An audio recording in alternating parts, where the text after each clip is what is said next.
Well, good afternoon, everybody. It was about a year ago that Representative Gress and I and Chief Randy Bryce and Mayor Wheatley from Queen Creek stood before you and talked about the need for the legislation in this case. And just yesterday, as you all know, Governor Hobbs signed Preston's law, which makes swarming a Class 4 felony. This was an important piece of legislation that became very obvious as we were dealing with the case involving Preston Lord. What we saw were many videos not related to that particular case of multiple kids. Sometimes there were adults in the videos that we saw that were ganging up on a single individual and administering a severe beating. As we all know, that severe beating led to the death of Preston Lord. And so while this is a victory legislatively, it's really important to remember why we're here in the first place, which is the loss of a life. What I hope to accomplish from this press conference today and your coverage is to send a very strong and very clear message to the community that this behavior will not be tolerated. We have tools to deal with it now, but this will give us really a tool that we need to deal with it and that speaks to the seriousness of this behavior. It is not okay to gang up on an individual and beat them up. And if you do so, the Maricopa County Attorney's Office will hold you responsible. And this tool will help us to do that to an even greater extent. So I want to thank the members of the legislature that helped get this passed. Representative Gress has been at the forefront of this effort from day one, and I want to turn it over to him in here in a second and thank him so much. As I indicated in social media yesterday, we also had some assistance with from the Attorney General, Chris Mays. We also, of course, had the signature of Governor Hobbs added to this legislation yesterday. So this was a bipartisan, it really should be a nonpartisan effort to protect kids and other people within our community. So speaking after me today will be Representative Matt Gress, and then we will hear from Brenda Fusco, who is one of the attorneys who represents the family of Preston Lord. And then finally, we will hear from Autumn Curiel as she talks about what this means to her and to her family. So I will turn it over to Representative Gress. Thank you.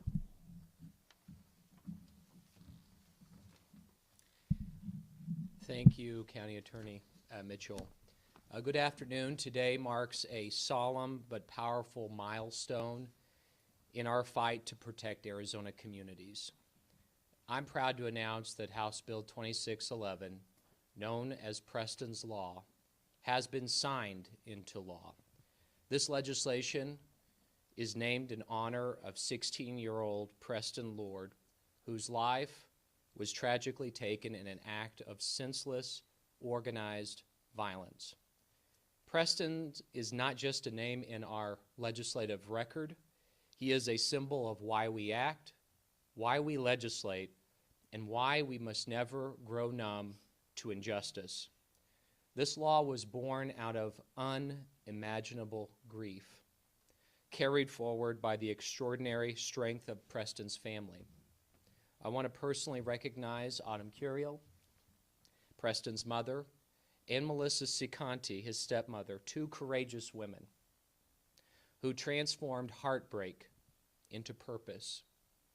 Their advocacy ensured that Preston's Law became not just words on paper, but a promise to every Arizona family that violence will not go unanswered.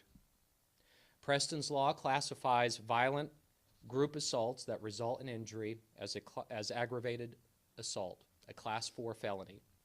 It gives law enforcement and prosecutors the tools that they need to hold those accountable for coordinated cruelty. This law is not about punishment for its own sake. It's about deterrence, justice, and restoring public trust.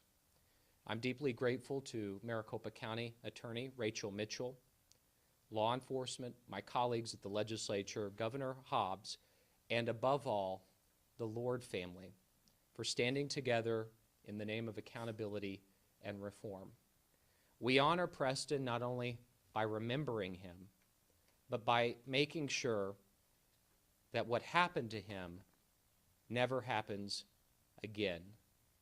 May Preston's name be a name of a legacy of reform and not just a reminder of tragedy. Thank you, and I will turn it over to Bryn. Good afternoon. On behalf of the Lord family, I want to express their heartfelt gratitude to two individuals whose leadership and dedication have made a powerful difference: Maricopa County Attorney Rachel Mitchell and Representative Matt Gress. We appreciate your unwavering support and tireless work on House Bill 2611, Preston's Law. Your commitment to ensuring justice through stronger accountability for senseless acts of violence is not only commendable, but essential. We also sincerely thank Governor Hobbs for signing this bill into law. Your leadership and commitment to justice and public safety have brought meaningful changes that will have a lasting impact. This legislation is more than just policy. It is a promise that those who commit acts of violence will face real consequences, a promise that we are building a safer future for our communities. And most of all, it is a testament to the legacy of a young man whose life, though tragically cut short, continues to inspire meaningful change. Preston's Law turns heartbreak into hope. It ensures that his story is not one of loss alone, but of purpose and progress. Thanks to your efforts, Preston's legacy will protect others, honor truth, and stand as a lasting reminder of what can be achieved when we come together with compassion and courage. On behalf of our community, and especially to those who knew and loved Preston, and there were many, thank you. We are truly grateful for your dedication, your compassion, and your leadership. Turn it over to Autumn. Hello. Just to add to that, I always knew that Preston was destined to do great things and pave the way as an upstanding young man. Of course, I never imagined that his impact would come through his death. But even in this unimaginable tragedy, he continues to inspire change. This is just one more reason why I am and always have been so incredibly proud of him. I used to tell him, if you want change, you have to stand up for it, even if you're the only one still standing. And that's exactly what Preston has done. I am deeply honored to have this law carry his name. And I just reiterate thanking Maricopa County Attorney Rachel Mitchell and Senator Gress. So, thank you.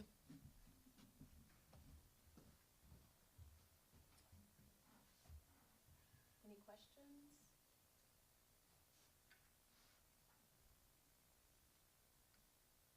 Yes.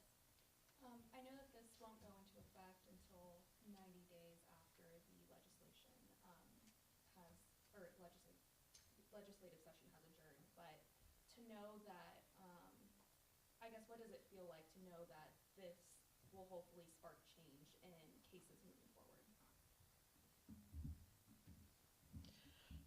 Well, it's very encouraging. When we first started charging the peripheral cases and seeing that, the statutes called it a misdemeanor, and we were able to get it to a Class 6 felony because of the number of people, and say that their ability to or capacity to resist was impaired. It gave us something, but it just felt hollow because it was not nearly to the level of seriousness that what we were seeing was. And so I'm very encouraged. And I think, just to echo what Representative Gress said, this is a law that I hope to never have to enforce. This is a law that I hope just deters people from doing this type of behavior and sends the strong message about how dangerous this is, and that parents should talk to their kids so that they make sure that they're not engaging in this type of behavior, because the consequences are just too much. Can you go deep a little more in the sense of the consequences that we're talking about here? You're saying that hopefully you don't have to enforce it, but what would happen to either a young adult that end up committing this kind of crime? Well, to contrast it, a misdemeanor, the maximum sentence would be 6 months in jail. A Class 6 felony that we were able to charge, the presumptive term or the starting point for the judge is a year in prison, but it also could be knocked down to a misdemeanor as well. So you could go to trial on a Class 6 felony, it could still be a misdemeanor. But a Class 4 felony is a permanent felony. So it will stay on the record. It cannot be changed down to a misdemeanor. And the presumptive term or the starting point for the judge is 2.5 years in prison. Is there a way that you're making this public to youngsters, not just this year, maybe years to come, to let them know they become teenagers, they can't be involved in stuff like this? You know, my office has many, many irons in the fire, if you will, as far as publicizing things related to this case. As you know, last year we started a campaign called Report Don't Repost, because we had so many individuals who were posting these videos online and expecting media or law enforcement to pick up on it and do something with it when we didn't know who posted it or who was in the videos. And I think it's really important to not repost it, because that's really the commodity that these individuals are trading in. It's the currency. And so it deprives them of their currency, their street cred, if you will, and it turns it over to law enforcement so that it can be investigated and prosecuted. So, you know, that's definitely something that we're looking at, continuing with that program. In fact, we've had places from other states reach out for our materials on the Report Don't Repost program. And we will continue to engage with schools and others that work with kids to make sure that people know how dangerous this activity really is. Are other states considering implementing Preston's law? I don't know. I would hope so if they don't have adequate legislation. Is it safe to say that the activity is over, at least for that particular group, gang? Well, I mean, I could never say that it's over unless I have the person in custody. Obviously, there are a number of people in custody. You know, certainly if there's anybody that still has that in their mind, that might be something that they want to engage in, I'm hoping that this law provides the deterrence so that they won't do that. Preston's case obviously uncovered a whole wave of teen-on-teen violence. Now it's sparked legislation. To kind of put it into perspective for people, I think Autumn and the only spokesperson said this, but to remember that this was really sparked by tragedy. I mean, what can you kind of talk to that? Yeah, I mean, as a prosecutor, you know, you have victories in court, or as a county attorney, you may have a victory at the legislature, but it's always important to remember that oftentimes that stemmed from tragedy. And this case is certainly one of those examples where we have a young 16-year-old boy who, you know, I've told Autumn, and I've told Nick and Melissa too, I haven't heard one bad thing about that kid. He's a great kid, and I'm glad we could put his name on some law. Does this law affect social media companies or ask them to get involved in any way? It doesn't. It doesn't command them to. However, I mean, they certainly, as part of the community, should participate in this. So if they are seeing videos of this type of activity online, to turn that over to law enforcement, to cooperate with law enforcement, to get those materials, to get not only the materials but who posted it, so that we can track down witnesses. I mean, that would be the moral thing to do. Just to be clear, this would also apply to adults. Yes, this does apply to adults. We've had some examples of beatings that have occurred of multiple people on a single individual, and this would apply to that situation as well. Perhaps maybe like the one in Scottsdale involving that athlete? You know, I that would be an example, yes. Is there any more to be done in terms of state legislation? You know, I think we always need to, keep an open mind as far as, either developing new legislation like this is or to tweak existing laws. I think one of the things that I'm going to be pursuing this year is looking at the juvenile justice system to make sure that the programs in that are adequate to teach kids so that this does not spiral, their criminal activities do not spiral out of control. And there's a number of things that we have planned for that. Anybody else? Do you know by chance if this is a trend that's going nationwide, this type of behavior? I haven't seen research on it, but I certainly have seen increased reporting on it on a nationwide basis.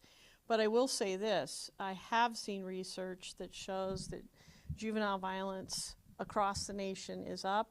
That includes juvenile gun violence or just violent crime in particular. So yes, we are seeing an increase in that. Thank you, guys. All right, thank you.